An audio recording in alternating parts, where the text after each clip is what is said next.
தமிழ் பேசும் அனைத்து ஜோதிட நேயர்களுக்கும் அன்பான வணக்கங்க. மகர ராசிக்கு இந்த பதிவுனால என்ன நன்மை இருக்கு அப்படின்னு யோசிக்கிறீங்களா? அதை தெரிஞ்சுக்கிறதுக்கு முன்னாடி முருகப்பெருமான மனதார வேண்டிக்கோங்க.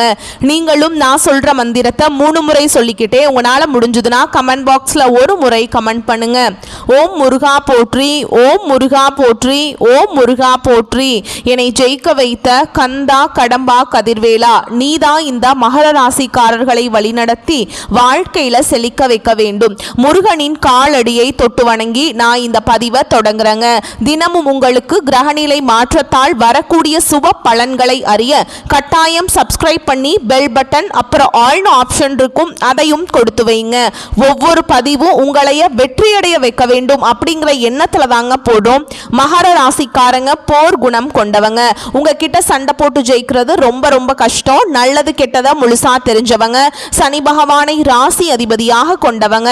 எல்லா இடங்கள்லையும் நேர்மையையும் உண்மையையும் மட்டுமே நம்பக்கூடியவங்க. உங்களுக்கு சொந்தமோ பந்தமோ அது தப்புனா அது தப்பு தான், வெட்டு 1 துண்டு 2ன்னு பேசக்கூடியவங்க. உங்களை ஒருத்தர் பஞ்சாயத்து கூட்டிட்டு போறார் அப்படின்னா நீங்க கூட்டிட்டு போறவர் பக்கமெல்லாம் சப்போர்ட் பண்ண மாட்டீங்க. எந்த தரப்புல நியாயம் இருக்குதோ அங்கதான் நீங்க சப்போர்ட் பண்ணுவீங்க. உண்மை நியாயத்துக்கு மட்டுமே என்னைக்குமே கை கொடுப்பீங்க. உண்மைக்கு புறம்பா எந்த ஒரு விஷயத்தையுமே செய்ய மாட்டீங்க. இதனாலதான் மகர ராசிக்காரங்களுக்கு நிறைய கஷ்டங்களும் துன்பங்களும் அதிகமாகவே ஏற்பட்டு இருக்கு. புதுமையான சிந்தனைகளுக்கு சொந்தக்காரங்க. பூ போல மனசு, கோபத்தை மறைச்சிட்டு சிரிப்பை மட்டும் காட்டக்கூடியவங்க. எடுத்த காரியத்தை எப்படியாவது முடிச்சிடணும் அப்படிங்கிறதுக்காக கஷ்டப்பட்டு போராடக்கூடியவங்க. தங்களுடைய கஷ்டத்தையும் கண்ணீரையும் கடுகு அளவு கூட மற்றவங்களுக்கு தெரியாம பார்த்துப்பாங்க. இதனால பார்க்குறவங்க எல்லாருமே மகர ராசியா இவங்களுக்கு என்னப்பா சூப்பரா இருக்காங்க, இவங்களுக்கு என்ன குறைச்சல் அப்படின்னு தான் நினைச்சிட்டு இருக்காங்க. ஆனா சாப்பாட்டுக்கு கூட கஷ்டப்படுறது உங்களுக்கு மட்டும் தாங்க தெரியும். கஷ்ட காலத்துல திரும்பி பார்க்க கூட ஆள் கிடையாது. ஏதோ தட்டு தடுமாறி எந்திரிச்சு நிக்கிறப்ப உங்களை குறை சொல்றதுக்குன்னே நிறைய பேர் தேடி வருவாங்க. உங்க சொந்தக்காரங்க நண்பர்களுக்கு ஒரு தேவை இருக்குதுன்னா மட்டும்தான் உங்ககிட்ட வருவாங்க. அந்த தேவை முடிஞ்ச உடனே உங்களை தூக்கி போட்டுருவாங்க. மறுபடியும் அவங்க வந்து உங்ககிட்ட உதவின்னு கேட்பாங்க. அவங்க உங்களுக்கு முன்னாடி பண்ண துரோகத்தை எல்லாமே மறந்துட்டு மீண்டும் அவங்களுக்காக உதவி செஞ்சு ஏமாறக்கூடியவங்க தான் நீங்க. வாழ்க்கையில எப்படியாவது முன்னேறணும் அப்படிங்கிறதுக்காக தினம் தினம் கஷ்டப்பட்டு உழைக்கிறவங்க தான் மகர ராசிக்காரங்க. கடந்த காலகட்டங்களில் தங்களுடைய வாழ்க்கையில் நீங்கள் நல்லது நடக்க போகுதுன்னு நினச்சிட்டு இருந்திருப்பீங்க. ஆனால் உங்களுக்கு அந்த டைமில் இந்த 7 சனி மூலமாக நிறைய கஷ்டங்களும் துன்பங்களும் அதிகமாகவே ஏற்பட்டு இருந்திருக்கும். மகர ராசிக்காரங்க சொந்த பந்தத்தை இழந்தாங்க, சொத்துக்களை இழந்தாங்க, தங்களுக்கு நெருக்கமாக இருக்கக்கூடிய உறவுகளையுமே இழந்தாங்க. கடைசியா நான் மட்டும்தான் எல்லாத்தையுமே இழந்துட்டு நிற்கிறதா இருக்குது, எனக்கு உயிர் வாழவே பிடிக்கலன்னு சொல்லிட்டு இருக்காங்க. இதுக்கு மேலே என்னால் வாழவே முடியல சாமி, தயவு செஞ்சு என்னை வந்து உன் கூடையே கூட்டிட்டு போயிரு. நான் இவ்வளவு கஷ்டப்பட்டதுக்கு அப்புறம் எனக்கு வாழ்க்கையில் வாழணுங்கிற எண்ணம் சுத்தமாகவே போயிருச்சு. உங்கள் மனசில் கவலையும் துன்பமும் தான் அதிகமாகவே இருக்குதுங்க. நீங்கள் செய்யக்கூடிய ஒவ்வொரு விஷயத்தையுமே தடுப்பதற்கும் உங்களை அவமானப்படுத்துவதற்கும் இங்க நிறைய நபர்கள் வந்து முயற்சி பண்ணிட்டு இருக்காங்க. இது எல்லாமே தெரிஞ்சுமே கூட நீங்க என்னமோ பண்ணுங்க எனக்கு என்ன வந்துச்சு அப்படின்னு தன்னுடைய வேலையில மட்டும் என்னைக்குமே குறிக்கோளா இருக்கவங்க தான் நீங்க. ஏன் எனக்கு மட்டும் ஏன் இவ்வளவு கஷ்டம் வருது, என்னோட வாழ்க்கையில நான் யாருக்குமே கெடுதலையோ கஷ்டத்தையோ துன்பத்தையோ கொடுத்ததில்ல, எனக்கு மட்டும் ஏன் இந்த மாதிரி எல்லாமே நடக்குது அப்படின்னு தான் நிறைய நபர்கள் சொல்லிட்டு இருக்கீங்க. மகர ராசிக்காரங்களுக்கு பிரச்சனைங்கிறது வரும், அது கொஞ்ச நாள் இருக்கும், அதுக்கப்புறம் அந்த பிரச்சனை போயிடும். இந்த மாதிரி பிரச்சனை வரும் போகும் அப்படிங்கிற நிலைமையில் தான் நிறைய நபர்கள் வாழ்ந்துட்டு இருக்கீங்க. நீங்க என்னதான் பிரச்சனையை தவிர்த்தாலும் ஏதாவது ஒரு சூழல்ல உங்களை நோக்கி பிரச்சனையும் கஷ்டமும் வந்துக்கிட்டு தாங்க இருக்கு. ஆனா இனி வரக்கூடிய நாட்கள்ல உங்களுக்கு இன்பத்தையும் மகிழ்ச்சியையும் மட்டுமே தரக்கூடிய ஒரு காலகட்டமாகவே அமைஞ்சிருக்குது. இதனால் வரைக்கும் நடந்த கெட்ட விஷயத்தை எல்லாமே விட்டுருங்க. இனி வரக்கூடிய நாட்கள்ல உங்களுக்கு எப்படிப்பட்ட நன்மைகள் நடக்க போகுது அப்படிங்கிறத நம்ம தொடர்ந்து பார்க்க போறோம். இந்த 2025 கிட்டத்தட்ட 10 மாதங்கள் அப்படிங்கிறது முழுவதுமாகவே முடிய போகுது. இந்த 10 மாதங்களையும் பார்த்தீங்கன்னா சொல்லக்கூடிய அளவுக்கு உங்க வாழ்க்கையில எந்த ஒரு முன்னேற்றம்ங்கிறது நடந்திருக்காதுங்க. இப்பதான் 7 சனி அப்படிங்கிறது முடிஞ்சுமே கூட இனிமே நாங்க 7 சனியில வாழ்ந்துட்டு இருக்க மாதிரி தான் இருக்கு சாமி அப்படின்னு நிறைய நபர்கள் சொல்லிட்டு இருக்கீங்க. இனி மீதி இருக்கக்கூடிய 2 மாதங்களும் அடுத்து 2026 முதல் 4 மாதங்களும் இந்த 6 மாதங்களை பொறுத்த வரைக்கும் நல்ல ஒரு முன்னேற்றத்தை தரக்கூடிய ஒரு காலகட்டமாகவே உங்களுக்கு அமைஞ்சிருக்குது. இந்த இடைப்பட்ட 6 மாத காலகட்டங்கள் உங்களுக்கு சனியுடைய வக்ர பயிற்சியும் குருவுடைய அதிசார பயிற்சியும் சூரிய பயிற்சியும் சுக்கிர பயிற்சியும் இந்த 4 ராஜ கிரகங்களுடைய கிரகங்களுடைய ஒட்டுமொத்த பயிற்சி பலன்களும் வரக்கூடிய நாட்களில் உங்களுக்கு முழுமையாக கிடைக்க போகுது. இத்தனை நாட்களா மைனஸாக மட்டுமே செயல்பட்டு கொண்டிருந்த சனி பகவான் இனி வரக்கூடிய இந்த சனியுடைய வக்ர பயிற்சி மூலமாக உங்களுக்கு முழுவதுமாகவே பிளஸ்ஸாக மட்டுமே செயல்பட போறார். சனி பகவான் மூலமாக கடந்த காலகட்டத்தில் 7 சனி மூலமாக நிறைய இழப்புகளையும் பிரச்சனைகளையும் மட்டுமே பெரும்பாலும் சந்திச்சிருப்பீங்க.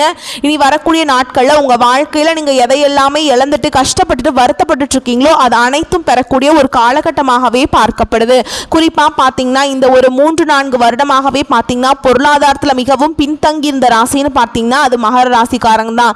ஏன்னா இதற்கு காரணம் பாத்தீங்கன்னா உங்களுக்கு குருவுடைய பார்வையும் குருவுடைய பயிற்சியோட பலன்கள் எதுவுமே உங்களுக்கு கிடைக்காததுனால உங்களுக்கு பொருளாதாரத்துல மிகவும் ரொம்பவும் பின்தங்கி இருந்தவங்க நீங்க. ஆனா இனி வரக்கூடிய ஒரு 6 மாத காலகட்டங்களில் குருவுடைய வக்ர நிவர்த்தி உங்க மீது இருக்கிறதுனால உங்க ராசிக்கு 8ஆம் இடத்துல வந்து குரு பகவான் வராரு. இதன் மூலமா ஒட்டுமொத்த குரு பயிற்சி பலன்களும் வரக்கூடிய நாட்களில் உங்களுக்கு முழுமையாக கிடைக்க போகுது. அடுத்ததான் பாத்தீங்கன்னா சுக்கிர பயிற்சி. சுக்கிர பயிற்சியை பொறுத்த வரைக்கும் இது வந்து பொது பலன்களாகவே இருந்தாலுமே கூட கண்டிப்பா மகர ராசிக்காரங்க கூடுதல் ஒரு முன்னேற்றம் அப்படிங்கிறது இந்த சுக்கிர பயிற்சி மூலமாக நம்ம எதிர்பார்க்கலாம். கடந்த காலகட்டங்களில் நல்ல ஒரு வேலைங்கிறது கிடைச்சிருக்காது. ஏதோ கிடைக்கிற வேலைக்கு ஒரு 10,000 சம்பளத்துக்கோ 15,000 சம்பளத்துக்கோ பிடிக்காத ஒரு வேலையை குடும்ப கஷ்டத்துக்காக வேற வழியே இல்லாமல் செஞ்சுட்டு இருந்திருப்பீங்க.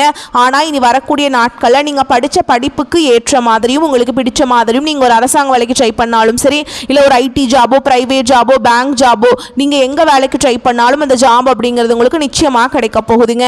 கோர்ட்டு கேஸ்ன்னு ரொம்ப நாட்கள் அலையிற நபர்களுக்கு விரைவில் உங்களுக்கு சாதகமாகவே தீர்ப்பு வரும். சனி பகவானுடைய பார்வை உங்களுக்கு நேரடியாகவே இருக்குது. இதன் மூலம் வருமானம் அப்படிங்கிறது பல வழிகளில் வரும். தொழில லாபம் சற்று அதிகமாகவே கிடைக்கும். அரசியல்வாதிகளை பொறுத்த வரைக்கும் புதிய பொறுப்புகள் புதிய பதவிகள் எல்லாமே தானாகவே உங்களை வந்து சேரும். ராகு கேதுவால உங்களுடைய செல்வாக்கு உயரும். உடல் ஆரோக்கியம் மேம்படும். சங்கடங்கள் நீங்கும். மறைமுகமாக உங்க தொழில் வாழ்க்கையிலும் சரி இல்லற வாழ்க்கையிலும் சரி நிறைய நபர்கள் வந்து தொல்லை கொடுத்திருப்பாங்க. இனி அவங்களுடைய தொந்தரவுங்கிறது முழுவதுமாகவே இருக்காதுங்க. கடந்த காலகட்டங்களில் நீங்களும் ஒரு கம்பெனியில இரவு பகல் பார்க்காம உழைச்சிட்டு இருந்திருப்பீங்க. உங்களுடைய சொந்த கம்பெனியா நினைச்சு வேலை செஞ்சிருப்பீங்க. ஆனால் உங்களுக்கு இது நாள் வரைக்கும் சரியான ஒரு அங்கீகாரம் அப்படிங்கிறது கிடைச்சிருக்காது.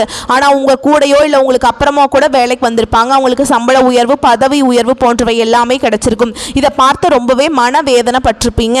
ஆனால் இனி வரக்கூடிய நாட்களில் உங்களுக்கு சம்பள உயர்வு பதவி உயர்வு உங்களுக்கு மேலே இருக்கக்கூடிய அதிகாரிகளுடைய ஆதரவு கொண்டு உங்களுக்கு கிடைக்க போகுதுங்க. இனி உங்கள் வார்த்தைக்கு மதிப்பு மரியாதை கிடைக்கும். அந்தஸ்தில் நீங்கள் எதிர்பார்த்த உயர்வுக்கு போக போறீங்க. இனி நினைச்சது எல்லாமே நடக்கும். தொழில் வியாபார தடைகள் அனைத்தும் விலகும். லாபம் அதிகமாக கிடைக்கும். முன்னேற்றம் உண்டாகும். வரவேண்டிய பணம் விரைவில் கைக்கு வந்து சேரும். குடும்பத்தில் நெருக்கடிகள் விலகும். செல்வாக்கு அந்தஸ்து உயரும். வெளிநாட்டு முயற்சிகள் வெற்றியை தரும். தெய்வ சிந்தனை அதிகமாகும். பெரியோர்களுடைய உதவிகள் கிடைக்கும். உறவுகளில் இருந்த சண்டை சச்சரவு முழுவதுமாகவே விலகும். புதிய நண்பர்கள் உங்களுக்கு உதவி செய்வாங்க. தொழிலில் ஏற்பட்ட நெருக்கடிகள் நீங்கும். முடங்கி கிடந்த நிறுவனங்கள் மீண்டும் இயங்கும். வியாபாரத்தில் எதிர்பார்த்த லாபம் கிடைக்கும். புதிய தொழில் தொடங்கக்கூடிய முயற்சிகள் கண்டிப்பாக உங்களுக்கு வெற்றியை தரும். கடந்த காலகட்டங்களில் திருமண நிலை அப்படிங்கிறது பார்த்தீங்கன்னா மகர ராசிக்காரங்களுக்கு நிறைய பிரச்சனையும் சிக்கலையுமே பெரும்பாலும் சந்திச்சிருப்பீங்க. இதில் குறிப்பாக பார்த்தீங்கன்னா பெண்களுக்கு ஏதாவது ஒரு வகையில் திருமணம் அப்படிங்கிறது எளிமையாக அடைஞ்சிருது. ஆனால் ஆண்கள் தான் ரொம்ப ரொம்ப பாவம். ஏன்னா வயது பார்த்தீங்கன்னா 30 33 35 38 வயது வரைக்குமே நிறைய ஆண்கள் வந்து திருமண நிலை அடையாமல் கஷ்டப்பட்டுட்டு இருக்கீங்க. அடிச்சு பிடிச்சி நிச்சயதார்த்தம் வரைக்கும் போனால் கூட அக்கம் பக்கம் இருக்கவங்க தெரிஞ்சவங்க ஏதாவது கெடுத்து விட்டுறாங்க. அப்படிதான் நிறைய நபர்கள் இருப்பீங்க. ஓகேங்களா? எல்லாம் ஜாதகம் செட் ஆகிறது கிடையாது. ராகு கேது ஜாதகம் செவ்வாய் ஜாதகம் சுத்த ஜாதகம் இப்படி இதில் ஒரு பிரச்சனை வந்துட்டுருக்கு. எங்களுக்கு எப்போதான் சாமி திருமணம் ஆகும் அப்படின்னு நிறைய ஆண்கள் கேட்டுட்ருக்கீங்க. கண்டிப்பாக வரக்கூடிய ஒரு 6 மாதங்களுக்குள்ள விரைவில் நீங்கள் எதிர்பார்த்த மாதிரியே நல்ல ஒரு வரன் அப்படிங்கிறது விரைவில் உங்களுக்கு அமையும். வாழ்க்கை துணையை இழந்த மகர ராசி ஆண்களோ பெண்களோ அடுத்து வந்து 2வது திருமணம் அதாவது மறுமணம் பண்ணலாமா வேண்டாமா அப்படிங்கிற ஒரு மிகப்பெரிய குழப்பத்தில் இருப்பீங்க. அப்படி 2வது திருமணம் பண்ணும்போது சொந்தக்காரங்க தப்பா பேசிடுவாங்களா, ஊர்க்காரங்க தப்பா நினைச்சிருவாங்களா, அவங்க என்ன நினைப்பாங்க இவங்க என்ன நினைப்பாங்க அப்படின்ட்டு நிறைய நபர்கள் வந்து 2வது திருமணத்தை பத்தி யோசிக்காம இருக்கீங்க. இப்ப இருக்கக்கூடிய பொருளாதார சூழலும் இப்ப இருக்கக்கூடிய காலகட்டத்தையும் வச்சு பார்க்கும்போது ஒரு சிங்கிள் பேரண்டால இந்த சொசைட்டில சர்வே பண்றது ரொம்ப ரொம்ப கஷ்டங்க. நீங்க எதிர்பார்த்த மாதிரியே நல்ல ஒரு மறுவாழ்க்கை அப்படிங்கிறது விரைவில் உங்களுக்கு அமையும். குழந்தை பாக்கியத்துக்காக எங்கிய மகர ராசி நேயர்கள் பார்த்தீங்கன்னா எங்களுக்கு மேரேஜ் ஆகி 3 வருஷம் ஆகுது சாமி, 5 வருஷம் ஆகுது, 8 வருஷம் ஆகுது, நாங்களும் போகாத ஹாஸ்பிட்டல் இல்லை, பார்க்காத ட்ரீட்மெண்ட் இல்லை, வாரத்தில் 3 நாள் முருகர் கோவிலுக்கு போய் வழிபாடு செஞ்சுட்டு வந்துட்டு இருக்கோம், ஆனால் எங்களுக்கு குழந்தை பாக்கியமே இல்லை சாமி அப்படின்னு தான் நிறைய நபர்கள் சொல்லிட்டு இருக்கீங்க. கண்டிப்பாக வரக்கூடிய ஒரு 6 மாதங்களுக்குள்ள நிச்சயமா உங்களுக்கு குழந்தை பாக்கியம் அப்படிங்கிறது விரைவில் உண்டாகும். பிரிந்திருக்கக்கூடிய கணவன் மனைவி எல்லாமே பார்த்தீங்கன்னா நீங்கள் டிவோர்ஸ்க்காக அப்ளை பண்ணிட்டு வெயிட் பண்ணிட்டு இருப்பீங்க. அப்படி எல்லாம் சண்டை சச்சரவு போட்டு தனியாக பிரிஞ்சு கூட வாழ்ந்துட்டு இருப்பீங்க. நீங்க மீண்டும் ஒரு முறை நேரில் சந்திச்சு பேசக்கூடிய வாய்ப்பு கிடைக்கும் பட்சத்தில் மீண்டும் இருவரும் ஒன்றாக இணைந்து வாழ்வீங்க. கடந்த காலகட்டங்களில் காதல் அதிகமான தோல்விகளை மட்டுமே சந்திச்ச ராசின்னு பார்த்தீங்கன்னா அது முழுக்க முழுக்க மகர ராசிக்காரங்க தான். அந்த டைம்ல 7 சனி மூலமாக காதல் அடிக்கடி சண்டை சச்சரவு ஈகோ பிரச்சனைமா நிறைய காதல்கள் பிரேக்கப் ஆயிருக்கும். அப்படி இல்லை வீட்டில் போய் சொல்லும்போது பெற்றோர்கள் உங்களுடைய காதலுக்கு தடையாக இருந்திருப்பாங்க. ஆனா இனி வரக்கூடிய நாட்களில் உங்களுடைய காதலை வெளிப்படுத்தும் போது அந்த காதல் கண்டிப்பாக கைகூடும். வீட்டில் போய் சொல்லும்போது பெற்றோர்களை உங்களுக்கு முன்னாடி நின்று திருமணம் செய்து வைக்கக்கூடிய வாய்ப்புகளும் அதிகமாகவே உள்ளது. இனி வரக்கூடிய நாட்களில் கடினமான காரியத்தையுமே சுலபமாக செஞ்சு முடிச்சிருவீங்க. உங்க எளிமையான பேச்சு திறமையால நீங்க அனைவரையுமே கவர்ந்தெழுப்பீங்க. சமூகத்தில் உங்க பெயருக்கும் புகழுக்கும் படிப்படியாக முன்னேற்றம் வரப்போகுது. சிலருக்கு படிப்பதற்காகவும் வேலை விஷயமாகவும் தொழில் விஷயமாகவும் வெளியூர் வெளிநாடு போகக்கூடிய வாய்ப்புகள் எல்லாமே கிடைக்க போகுது. உங்க குடும்பத்தில் கடந்த காலகட்டங்களில் எந்த ஒரு சுப நிகழ்ச்சியுமே நடந்திருக்காது. இதை நினைச்சு வீட்டில் இருக்கக்கூடிய பெரியவங்க எல்லாமே ரொம்பவே வருத்தப்பட்டு இருந்திருப்பாங்க. ஆனா இனி வரக்கூடிய நாட்கள்ல உங்க குடும்பத்தில் திருமணம் சீமந்தம் புதிதாக வீடு கட்ட ஆரம்பிப்பீங்க. கிரக பிரவேசம் போன்ற சுப நிகழ்ச்சிகள் எல்லாமே நடக்க போகுது. மகர ராசியை பொறுத்த வரைக்கும் நீங்க ஆண்களோ பெண்களோ அரசு வேலையோ தனியார் வேலையோ கூலி வேலையோ நீங்கள் எதிர்பாராத வருமானம் அப்படிங்கிறது உங்களுக்கு இரட்டிப்பு மடங்காக கிடைக்க போகுது. சேமிப்பு அப்படிங்கிறது பல மடங்காக உயரப்போகுது. இதன் மூலமாக கடந்த காலகட்டங்களில் ஏற்பட்ட கடன் பிரச்சனை அனைத்தும் வரக்கூடிய நாட்களில் உங்களுக்கு முழுவதுமாகவே நிவர்த்தியாக போகுதுங்க. நீங்கள் எப்படியோ போய் ஒரு மகாராசிக்காரங்களை பார்த்து கேட்டிங்க அப்படின்னா எனக்கு 3 லட்சம் இருக்குதுங்க, 5 லட்சம் இருக்குதுங்க, 10 லட்சம் இருக்குதுங்கன்னு சொல்லுவாங்க. கடன் இல்லாத மகாராசிக்காரங்க நீங்கள் பார்க்குறது ரொம்ப ரொம்ப அரிது. ஆனால் இனி வரக்கூடிய நாட்களில் ஒரு பைசா கடன் இல்லாமல் அனைத்து விதமான கடன்களையுமே கட்டி முடிக்கக்கூடிய அளவுக்கு நல்ல ஒரு பொருளாதார முன்னேற்றம் அப்படிங்கிறது நிச்சயமா உங்க வாழ்க்கையில ஏற்பட போகுது. இனி உங்களுடைய வளர்ச்சி அப்படிங்கிறது யாருமே எதிர்பார்க்காத அளவுக்கு ஒரு மிகப்பெரிய ஒரு அசுர வளர்ச்சியாக இருக்க போகுது. உங்களுடைய நண்பர்களும் உங்களுடைய சொந்தக்காரங்களும் உங்களுடைய உறவினர்களே உங்களுக்கு எதிரிகளாகவும் துரோகிகளாகவும் மாறக்கூடிய வாய்ப்புகள் அதிகமாகவே உள்ளது. குறிப்பா பார்த்தீங்கன்னா உங்க குடும்ப உறவுகள் மூலமாக நிறைய பிரச்சனையும் சிக்கலையுமே கண்டிப்பாக சந்திக்கக்கூடிய வாய்ப்பு அதிகமாக இருக்குதுங்க. முடிஞ்ச அளவுக்கு தவறான உறவு தவறான நண்பர்கள் என்று தெரிய வரும் பட்சத்தில் உடனடியாக அவர்களை விட்டு கொஞ்சம் நாட்கள் மட்டும் விலகி இருப்பது மகராசிக்காரங்களுக்கு ரொம்ப ரொம்ப நல்லதுங்க. முடிஞ்ச அளவுக்கு எல்லா விஷயத்தையுமே கொஞ்சம் ரகசியமாக வச்சுக்கோங்க. எதையுமே யார்கிட்டையுமே ஷேர் பண்ணாத வரைக்கும் எந்த ஒரு பாதிப்பும் கிடையாதுங்க. வருமானத்துக்கு குறைவு இருக்காது. உறவினர்கள் வருகையால் வீட்டில் சுப நிகழ்ச்சிகள் ஏற்பாடாகும். கணவன் மனைவிக்கிடையே இருந்து வந்த கருத்து வேறுபாடு மறைந்து அந்யோன்யம் அதிகரிக்கும். பிள்ளைகள் வழியில் பெருமைப்படும் செய்திகள் கிடைக்கும். சகோதரர்களால் அனுகூலம் உண்டாகும். புதிய முயற்சிகளை மேற்கொள்ளும் போது வாழ்க்கை துணையின் ஆலோசனை கேட்டு செய்வது நல்லதுங்க. வேலைக்கு விண்ணப்பம் செய்திருப்பவர்களுக்கு நல்ல நிறுவனத்தில் வேலை கிடைக்கும். வேலையில் இருப்பவர்களுக்கு சலுகைகள் கிடைக்கும். நிர்வாகத்தினரால் பாராட்டுகள் பெறும் வாய்ப்பு ஏற்படும். வியாபாரத்தை விரிவுபடுத்தவும் சரக்குகளை கொள்முதல் செய்யவும் சிலருக்கு வெளிமாநில பயணம் மேற்கொள்ள வேண்டி வரும். வியாபாரத்தில் எதிர்பார்த்த லாபம் கிடைக்கும். குடும்பத்தை நிர்வகிக்கும் பெண்களுக்கு தேவையான பணம் இருப்பதால் சிரமம் எதுவும் இருக்காது. குடும்ப பொறுப்புகளை மற்றவர்கள் பகிர்ந்து கொள்வார்கள். அலுவலகத்தில் வேலை தொடர்பான முயற்சிகளில் நல்ல முடிவு கிடைக்குங்க. பதவி உயர்வு ஊதிய உயர்வு எல்லாமே கிடைக்கிறதுக்கு வாய்ப்பு இருக்குது. வியாபாரத்தில் அதிகமான லாபம் ஏற்படும். தொழிலை விரிவுபடுத்தும் முயற்சியில் இறங்குவீங்க. குடும்பத்தில் இருந்த சிரமங்கள் விலகும். பிள்ளைகளால் பெருமைகள் உண்டாகும். பெரியோர்களின் ஆதரவு கிடைக்கும். குடும்பத்திற்காக பண வரவை அதிகரிக்க சலிப்பில்லாமல் பாடுபட வேண்டியிருக்கும். கலைத்துறையினருக்கு ஏற்றமான வாய்ப்புகள் பெற்று நல்ல பொருளாதார மேம்பாடு அடைவீங்க. புதிய முதலீடுகள் மிக நம்பிக்கையோடு இறங்கலாம். சந்திரனுடைய இடப்பெயர்ச்சி இன்பம் துன்பம் கலந்த பலன்களை கொண்டு வந்து சேர்க்கும். புதன் 9ஆம் இடத்துல இருப்பதால் தொழிலில் இருந்த பிரச்சனைகள் சாமர்த்தியமாக சமாளிப்பீங்க. நீங்க எச்சரிக்கையாக இருக்க வேண்டிய இடங்கள்னு பார்த்தீங்கன்னா வியாபார விஷயத்தில் அலட்சியமாக செயல்பட வேண்டாம். புதிய முதலீடுகளை திட்டமிட்டு செய்ய வேண்டும். இந்த காலகட்ட மகராசிக்காரங்களுக்கு தங்களுடைய தொழில் உத்தியோகம் வியாபாரம் குடும்பம் ஆகியவற்றின் வளர்ச்சிக்காக கடுமையாக பாடுபட வேண்டியிருக்கும். பண விஷயத்தில் மிக கவனமாக நடந்து கொள்ள வேண்டும். பெரியோர்களின் அன்பு கிடைக்கும். உழைப்புக்கு அஞ்சாத உறுதியான மனம் கொண்ட மகராசிக்காரங்களே நீங்க எந்த செயலையுமே நேரத்தில் செய்து முடிக்க வேண்டும் என்ற எண்ணம் கொண்டவர்கள். இந்த காலகட்டம் எதையும் யோசித்து செய்வது நன்மையை தரும். கோபமாக பேசுவதை தவிர்த்து நிதானமாக பேசி செயல்படுவது காரிய வெற்றிக்கு உதவும். எந்த விஷயத்திலையுமே மிக எச்சரிக்கையாக இருப்பது நல்லதுங்க. வீண் குற்றச்சாட்டிற்கு ஆளாகாமல் நீங்க இருந்துக்கலாம். ஓகேங்களா, கவனமா இருந்துக்கோங்க. உத்தியோகத்தில் இருப்பவர்கள் பயணங்கள் செல்லும் பொழுது வாகனங்களில் செல்லும் பொழுதும் கவனம் தேவை. வேலை செய்யும் இடத்திலிருந்து வந்த மன வருத்தம் நீங்கும். தொழில் வியாபாரத்தில் ஈடுபட்டு இருப்பவர்களுக்கு வாடிக்கையாளர்களிடம் நிதானமாக பேசி அனுசரித்து செல்வது நன்மையை தரும். எதிர்பார்த்த பணம் வந்து சேரும். குடும்பத்தில் ஏதாவது ஒரு வகையில் திடீர் சச்சரவுகள் தோன்றலாம். அதற்கு இடம் கொடுக்காமல் நடந்து கொள்வது நன்மையை தரும். உடல் ஆரோக்கியத்தில் கவனம் தேவை. பொருட்களை கவனமாக பார்த்து கொள்வது நல்லது. குழந்தைகளிடம் இருந்து வந்த கருத்து வேற்றுமைகள் நீங்கும். பெண்களுக்கு கோபத்தை தவிர்த்து நிதானமாக பேசுவது காரிய வெற்றிக்கு உதவும். யோசித்து செய்யும் வேலைகள் சாதகமாக முடியும். கலைத்துறையினருக்கு பாராட்டுகள் கிடைக்கும். வெளிநாட்டு பயணங்களும் இனிதே அமையும். எதிர்பார்த்த ஆதாயம் கிடைக்கும். உறவு நிலை சிறக்க விட்டு கொடுத்தல் அவசியமாக இருக்குதுங்க.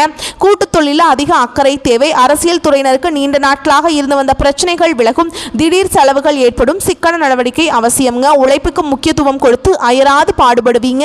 அதிக பயன் பெறுவீங்க. பயணத்தால் அனுகூலம் உண்டாகும். மாணவர்களுக்கு திட்டமிட்டு பாடங்களை படிப்பது வெற்றிக்கு உதவும். எதிலும் அவசரம் காட்டாமல் நிதானத்தை கடைபிடிப்பது நன்மையை தரும். மேலும் உங்களை பொறுத்த வரைக்கும் நட்சத்திர பலன்களை பார்க்கலாங்க. அந்த வகையில் உத்திராட நட்சத்திரம் 2ஆம் பாதம், 3ஆம் பாதம், 4ஆம் பாதம். எடுத்துக்கொண்ட காரியங்களில் ஏற்படும் சந்தேகங்களை அவ்வப்போது போக்கிக் கொள்வது நல்லதுங்க. திட்டமிட்டு செயலாற்றுவது முன்னேற்றத்திற்கு உதவும். சிக்கலான பிரச்சனைகளையுமே எளிதாக தீர்ப்பீங்க. பண வரத்து இருக்கும். திறமையான செயல்களால் புகழும் அந்தஸ்தும் உயரும். அடுத்ததாக திருவோண நட்சத்திரம். உங்களை பொறுத்த வரைக்கும் பேச்சின் இனிமை, சாதுரியம் இவற்றால் எடுத்த காரியங்கள் எல்லாமே கைகூடும். பயணங்கள் ஏற்படலாம். ஆன்மீக பணிகளில் நாட்டம் செல்லும். உங்களது பொருட்களை கவனமாக பாதுகாத்துக் கொள்வது நல்லது. வாகனங்களில் செல்லும் போதும் ஆயுதம், நெருப்பு இவற்றை கையாளும் பொழுதும் கவனம் தேவை. அடுத்ததா அவிட்ட நட்சத்திரம் 1ஆம் பாதம், 2ஆம் பாதம். உங்களை பொறுத்த வரைக்கும் தொழில் வியாபாரத்தில் ஈடுபட்டிருப்பவர்கள் கூடுதலாக பணியாற்ற வேண்டும். ஆர்டர்கள் கிடைக்க அலைய வேண்டியிருக்கும். பண வரத்து இருந்தாலும் கொடுக்கல் வாங்கல கவனம் தேவைங்க. உத்தியோகத்தில் இருப்பவர்கள் கவனமாக செயல்படுவது நல்லது. புதிய பதவிகள் தொடர்பான விஷயங்கள் தாமதப்பட்டாலும் பொறுப்புகள் அதிகரிக்கும். மேலும் உங்களை பொறுத்த வரைக்கும் பரிகாரம் அப்படின்னு பார்த்தோம்னா, சனிக்கிழமைகளில் சனீஸ்வர பகவானுக்கு நல்லெண்ணெய் தீபம் ஏற்றி வணங்கி வர எல்லா காரியங்களும் வெற்றியடையும். உடல் ஆரோக்கியம் பெறும். வரக்கூடிய வாய்ப்புகளை மட்டும் தவற விட்டுறாதீங்க. கெட்டியா பிடிச்சுக்கோங்க. வாழ்த்துக்கள். நன்றி, வணக்கம். வாழ்க வளமோடு நலமோடு.